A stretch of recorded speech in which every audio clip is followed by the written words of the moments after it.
Today I'm going to show you how to make my quick pot spaghetti sauce. The ingredients you're going to need are a green onion, I should say a cooking onion. Sorry, let me tell you first, the reason I have a glove on my hand is because I was doing some gardening and it got a little bit scraped up, so I don't want it to get contaminate my food. So again, you'll need one cooking onion, a green bell pepper, about two sprigs of celery, and one small zucchini. You can add maybe a cup or so of mushrooms if you like. I don't add the mushrooms because I have a couple of members in the household that don't like mushrooms. Okay, and of course you're going to need your ground beef. I've already fried up the ground beef to make sure that it's all fat-free. And to make it quick, I use spaghetti sauce and diced tomatoes. I'm going to drain these tomatoes so that all I got is the tomatoes and no water. And we'll be adding this, and it'll be able to prepare it all, I'd say, within 10 minutes. So first, let's add the onions. You're going to add it right to the pot that has the ground beef in it. The green peppers, the celery, and zucchini. Now you can put a little bit of garlic into this if you want to add to your sauce, which the canned sauce already has spices in it, but I liked a little bit of extra garlic, so I'm going to add some of my roasted garlic that I did day before yesterday. I think some of you might have seen me do a little video on roasting garlic in the oven in olive oil. It just gives a little bit of nice flavor to your spaghetti sauce, so I'm going to add a teaspoon of this. So once you have all of your vegetables in there, you want to stir it up a little bit. You might want to use a little bit bigger pot than what I'm using here, because once you get all the ingredients in, there is quite a bit of stuff in there. So just mix it all around. And next we're going to add our diced tomatoes. Now, the diced tomatoes should be strained. Get all of the water out of there. You'll notice I still have them in the can. That's because I did it the quick way, with straining it with the lid. But you can use a colander or a strainer.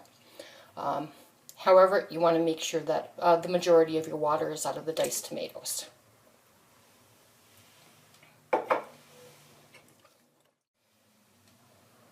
Next, we're going to add the spaghetti sauce. Now, I use Primo.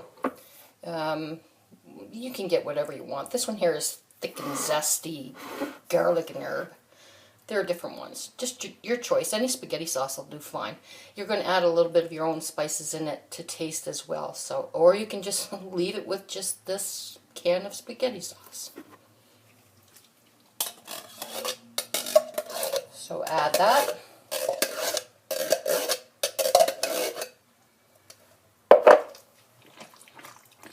Once again, get it mixed around. You don't want to be doing this when it's on the stove, because it will overflow, it'll bubble, and if you have heat applied to it, it's probably not a good thing. It's going to splatter all over, so you want to prepare it before you put it to heat.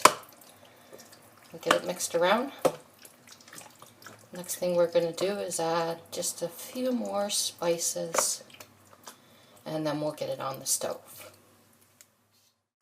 So there are only a couple of things that I add to the spaghetti sauce, and that is some Italian seasoning. Again, I open the top of my spice container because it doesn't want to come out. A little bit of that, and again, parsley. You don't need it, but it gives a little bit of taste and actually some color, even though you have a lot of color in there. And then We want to add a little bit of salt, just a little bit, because not everybody likes salt. They can always salt their spaghetti once it's on the plate. And we want to stir it and get it all mixed in there. Now what you're going to do with this is put it on heat. You want it on a low simmer for about 20 minutes. If you want it quicker, turn it up to medium heat, but you want to watch it because it will stick to the bottom if you're not stirring it frequently. And then it's ready to go. All you really need to do is cook up your spaghetti. I thought I'd bring the camera over and show you the pot of spaghetti sauce on the stove here. You want to make sure that you have it on a simmer or a low temperature, and make sure that you stir it frequently or it's going to stick to the bottom of the pot. When it's hot enough, ready to just spoon on top of that spaghetti. Well, now I'm sure that you all know how to cook spaghetti.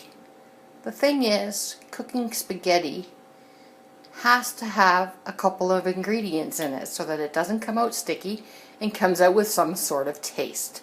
So what you want to add first to your water and foremost to your water is salt. Doesn't matter how much salt,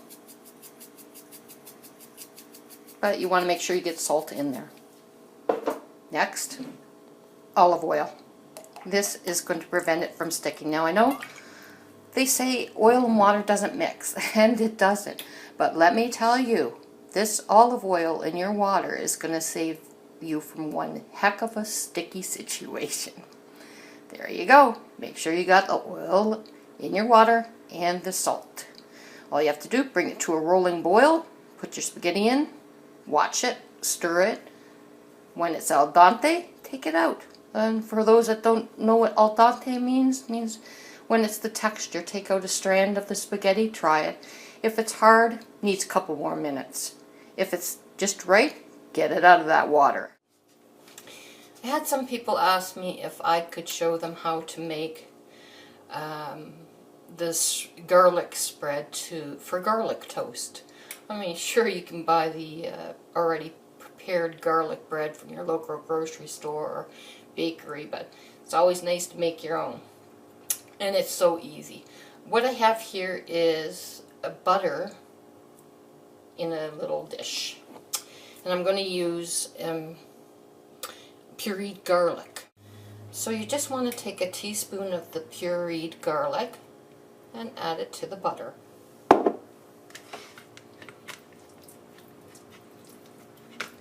Start mixing it around.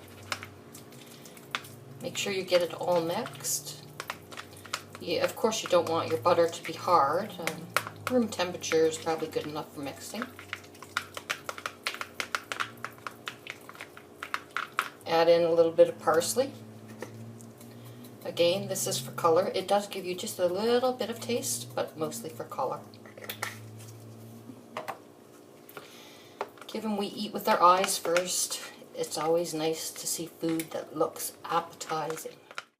So here I thought I'd show you how to butter the garlic bread. Okay, you put it on rather liberally. I always do one side and set it down, do the other. I'm using actually day-old Italian bread here, which is fine because it's going to be toasty from the oven anyways.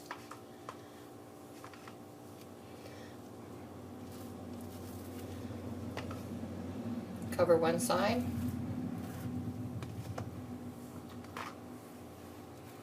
Cover the other.